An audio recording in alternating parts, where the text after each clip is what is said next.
সেদিন অফিসে হঠাৎই অনেকে ছুটি নিয়েছিল। পুরো ফ্লোরটা যেন অদ্ভুতভাবে নীরব। আমি ডেস্কে বসে কাজ করছিলাম যখন হৃত্বিক স্যার হঠাৎ আমার সামনে এসে দাঁড়ালেন। তুমি আজও এখানে? আমি মাথা তুলে তাকালাম। চোখে মুখে তার স্বাভাবিক দৃষ্টি পরিবর্তন, তবে আজ যেন একটু বেশি শান্ত। হ্যাঁ স্যার, রিপোর্টটা শেষ করছিলাম। তিনি চুপ করে দাঁড়িয়ে রইলেন। তারপর বললেন, আমার কেবিনে এসো, একটু কথা বলতে চাই। আমি অবাক হলাম। সাধারণত হৃত্বিক স্যার খুব গম্ভীর, পেশাদার। কিন্তু আজ তার চোখে যেন অন্যরকম কিছু। আমি কেবিনে ঢোকার সঙ্গে সঙ্গে তিনি দরজাটা বন্ধ করলেন। তুমি জানো, আমি অনেকবার ভেবেছি তোমার সাথে এমনভাবে একা কিছুক্ষণ কাটাতে পারলে ভালো লাগত, তিনি ধীরে বললেন। আমি থমকে গেলাম। চোখ বড় হয়ে তাকালাম তার দিকে। স্যার, তিনি এগিয়ে এলেন। না, ভয় পাওয়ার কিছু নেই। আমি কেবল বলতে চাচ্ছি, আমি অনেকদিন ধরেই তোমাকে আলাদা করে দেখছি। যেমন এখন দেখছি, এই আলোছায়ার মাঝে তোমার মুখ, কি তার কণ্ঠের সুর, চোখের দৃষ্টি, সবকিছু মিলিয়ে মনে হচ্ছিল সময় যেন আটকে গেছে। আমি কিছু বলিনি। সে ধীরে আমার দিকে এগিয়ে এলো। এক হাত আমার চুল সরিয়ে কপালে আলতো ছুঁয়ে দিল। আমি জানি এটা ঠিক নয়, আমি তোমার বস। কিন্তু তুমি কি বুঝতে পারো না, আমি শুধু তোমাকে দেখতে চেয়েছি এইভাবে, একা, নির্জনে। কি আমার শ্বাস বন্ধ হয়ে আসছিল। অনুভব করলাম আমার পিঠে তার হাতের হালকা স্পর্শ। সেই স্পর্শে ছিল না কোনো জোর, ছিল নিঃশব্দ প্রশ্ন, তুমি কি চাইছ আমায়? আমি কোনো কথা না বলে চোখ বন্ধ করলাম। তার ঠোঁট আমার গালে এসে ঠেকল। তারপর গড়িয়ে গেল কানের কাছে, ধীরে, সংবেদনশীল এক ছোঁয়ায়। সে ফিসফিস করে বলল, তুমি চুপ করে আছো মানে আমায় থামাচ্ছ না। আমি জানি এই সম্পর্ককে অনেকেই বোঝে না। কিন্তু সেই মুহূর্তে, অফিসের নীরব দুপুরে, আমি আর হৃত্বিক এক অদৃশ্য জগতে ঢুকে পড়েছিলাম, যেখানে আমাদের মধ্যে শুধুই অনুভব এবং এক গভীর আকর্ষণ। হৃত্বিক স্যারের কেবিন থেকে বেরিয়ে আসার পরও আমি বুঝতে পারছিলাম না আমি ঠিক কী অনুভব করছি। ভয়? উত্তেজনা? নাকি একরকম নরম দুর্বলতা, যা আমাকে প্রতিনিয়ত তার দিকে টানছিল? এরপর থেকে প্রতিদিন অফিসে দেখা হলেও আমাদের চোখে চোখে একটা না বলা ভাষা চলত। সে সামনে আসলেই আমার বুকের ভেতর ঢেউ উঠত, আর আমি জানতাম সেও সেই ঢেউ টের পায়। একদিন বিকেলে কাজ শেষ হওয়ার পর হঠাৎ হৃত্বিক আমাকে বলল, একটু সময় হবে? একটা জায়গা আছে, দেখাতে চাই। আমি না বলতে পারিনি। আমরা গিয়েছিলাম শহরের এক পুরনো হেরিটেজ হোটেলে, যেখানে খুব বেশি কেউ আসে না। সেখানে একটা সুনসান চায়ের ঘর, যার পাশেই একটা ছোট লাউঞ্জ রুম।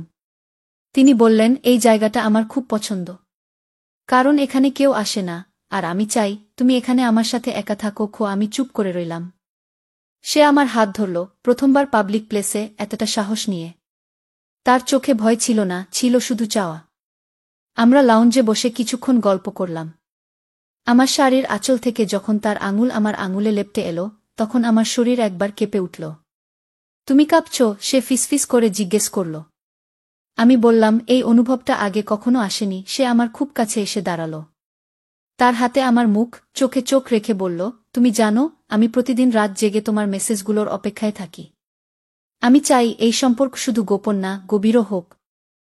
আমি কিছু বলিনি, শুধু চোখ বন্ধ করলাম।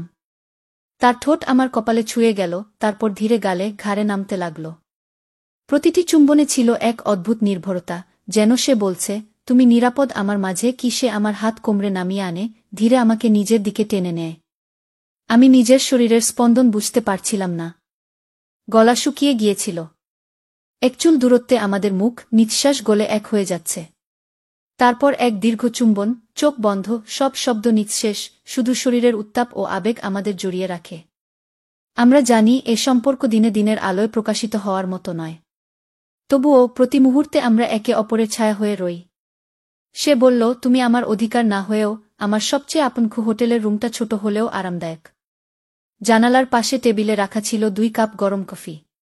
বাইরে মৃদু বৃষ্টি হচ্ছিল, জানালার কাছে পানির ফোঁটাগুলো নেমে আসছিল ধীরে ধীরে, ঠিক যেমন করে আমাদের ভেতরের দ্বিধা ভিজে যাচ্ছিল। হৃত্বিক টেবিল থেকে উঠে এলো আমার দিকে। তার চোখে ছিল না কোনো তারা, ছিল শুধু এক ধরনের গভীর প্রশান্তি। আজকের রাতটা, সে বলল ধীরে, শুধু আমাদের জন্য। আমি চুপ করেছিলাম। তার চোখে চোখ রেখে নিজের সমস্ত অনিশ্চয়তা ভুলে গিয়েছিলাম।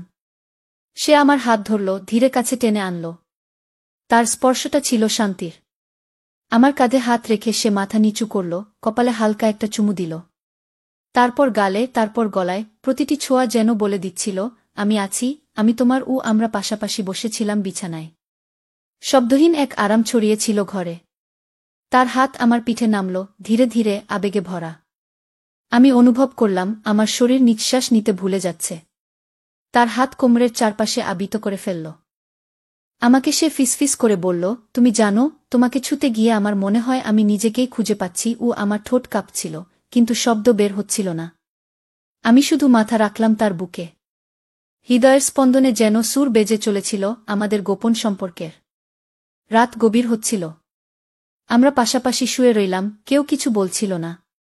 সে আমার চুলে আঙুল চালিয়ে দিচ্ছিল, আমি চোখ বন্ধ করে কেবল অনুভব করছিলাম তার স্পর্শ।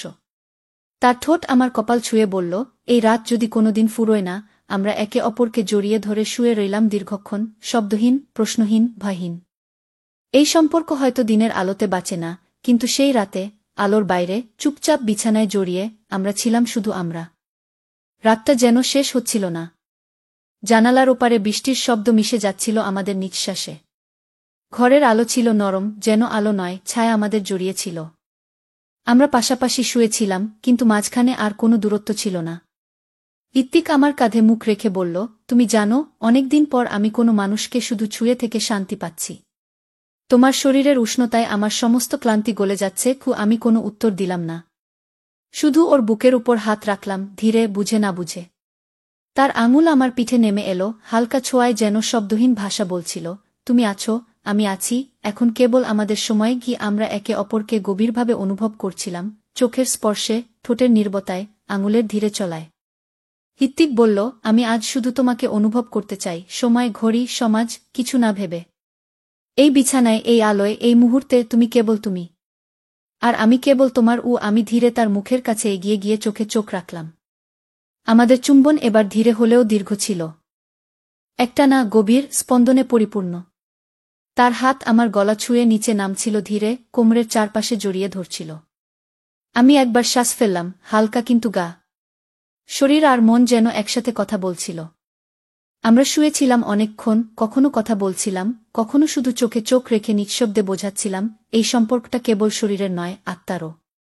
রাত বাড়ছিল, আমরা একে অপরের গায়ে মাথা রেখে গল্প করছিলাম, কে কাকে প্রথম পছন্দ করেছিল, কে কিভাবে চোখে চোখ রেখেছিল অফিসে, কে কতবার বলতে চেয়েও থেমে গিয়েছিল। ঋত্বিক বলল, তুমি জানো, আমি যখন তোমাকে দেখি কাজ করতে, তোমার কপালের ছোট ভাঁজগুলো, তোমার ঠোঁট কামড়ে ভাবা ভাবাটা, তখন থেকেই আমি তোমার প্রেমে পড়েছি। আজ এই শুয়ে থাকা তারই পূর্ণতা। আমি একটু হেসে বললাম, আর আমি প্রতিবার তোমার কেবিনে ঢোকার আগে আয়নায় মুখ দেখে নিতাম। জানতাম তুমি দেখছো। তারপর আমরা আবার চুপ হয়ে গেলাম। হাত ধরাধরি, স্পর্শ, কাঁধে মাথা, সব মিলিয়ে রাতটা হয়ে উঠেছিল নিঃশব্দ, অথচ সবচেয়ে উচ্চস্বরে বলা ভালোবাসার ভাষা। সকালের আলো জানালার ফাঁক দিয়ে ঘরে ঢুকছিল। আমরা এখনও পাশাপাশি শুয়ে, কিন্তু চুপ। গতরাতের সমস্ত ছোঁয়া, সমস্ত চুম্বন, সমস্ত আবেগ যেন এখন এক গভীর নীরবতায় গলে আছে। ঋত্বিক আমার হাত ধরেই বলল, তুমি কি ভাবছ? আমি কিছুক্ষণ চুপ করে থেকে বললাম, ভবিষ্যতের চিন্তা ভাবনা এই সম্পর্কের।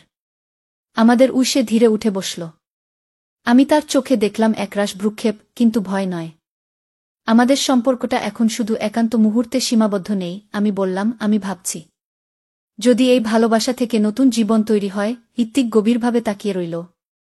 তুমি ভবিষ্যৎ প্রজন্ম নিয়ে ভাবছ? আমি মাথা নিচু করলাম। হ্যাঁ, কল্পনায়। যদি একদিন একটা ছোট্ট প্রাণ আসে আমাদের ভালোবাসা থেকে, একটা শিশুর নিঃশ্বাস, যার চোখে আমাদের ছায়া থাকবে, যার হাসিতে আমাদের গল্প। ঋত্বিক চুপ করে রইল কিছুক্ষণ। তারপর আমার কাঁধে হাত রাখল। আমি কখনো ভাবিনি আমি বাবা হতে চাই, কিন্তু এখন তোমার কথা শুনে মনে হচ্ছে, যদি তোমার গর্ভে সেই প্রাণ আসে, তাহলে সেটা হবে আমার জীবনের সবচেয়ে সত্য অনুভব। আমার চোখ ছলছল করে উঠেছিল। তবে সমাজ, পরিবার, অফিস? সে গভীরভাবে বলল, সব ঠিক হয়ে যাবে, যদি তুমি প্রস্তুত থাকো, যদি আমরা একসাথে থাকি। আমি আর তোমার জন্য পেছনে ফিরে তাকাব না। আমরা হাত ধরাধরি করে জানালার দিকে তাকিয়ে রইলাম। ভোরের আলোয় যেন একটা নতুন জীবন আমাদের সামনে খুলে দিচ্ছিল, এক অদেখা রাস্তা। সে বলল, তুমি মা হতে পারো। এই ভাবনাই আমার মনে এক শান্তি এনে দিয়েছে। আমি চাই আমাদের ভালোবাসা শুধু স্মৃতি না, রক্তমাংসের বাস্তব হয়ে উঠুক।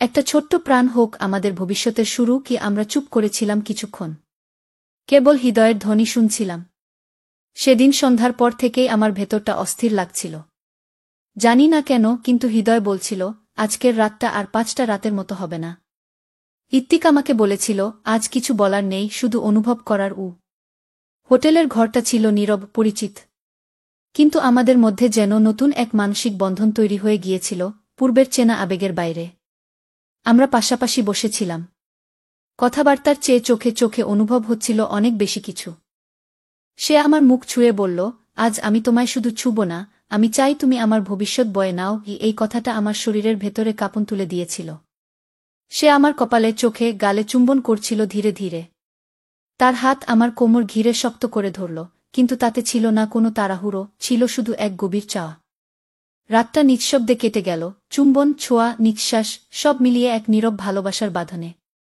আমরা দুজন একে অপরের বাহুর মধ্যে ঘুমিয়ে পড়েছিলাম সকালে ঘুম ভাঙতেই মনে হচ্ছিল কিছু একটা পরিবর্তন হয়েছে আমার শরীর যেন অন্যরকম লাগছিল বুকটা ভারী মনটা আলোয় ভরা দিন যায় আরও কিছুদিন পর পেটে হালকা ব্যথা মাথা ঘোরা বমি ভাব একদিন সাহস করে টেস্ট করালাম রিপোর্ট হাতে পেয়ে আমি স্তব্ধ পজিটিভ আমি মা হতে চলেছি আমার চোখে জল চলে এলো ভয়ের নয় বিস্ময়ের নয় এক গা ভালোবাসার ফল আমি একা জানালার পাশে দাঁড়িয়েছিলাম কিছু বলার ছিল না শুধু হাতটা নিজের পেটে রাখলাম যেখানে একটি ক্ষুদ্র প্রাণ নিঃশব্দে গড়ে উঠছে ইত্তিককে ফোন করলাম গলা কাঁপছিল তুমি বাবা হতে চলেছ পাশ থেকে সে কিছুক্ষণ চুপ করে রইল তারপর বলল আমার জীবন এইমাত্র বদলে গেল তুমি কেমন অনুভব করছো আমি বললাম ভালোবাসা এখন আর কেবল শরীর জুড়ে নেই আমার শরীরের ভেতরে বাড়ছে তো বন্ধুরা এইরকম আবেগময় ও রোমাঞ্চকর গল্প শুনতে চাইলে চ্যানেলটা সাবস্ক্রাইব করুন এবং পাশে থাকুন এমন আরও বাস্তব ও হৃদয়ছোঁয়া গল্প নিয়ে ফিরে আসব।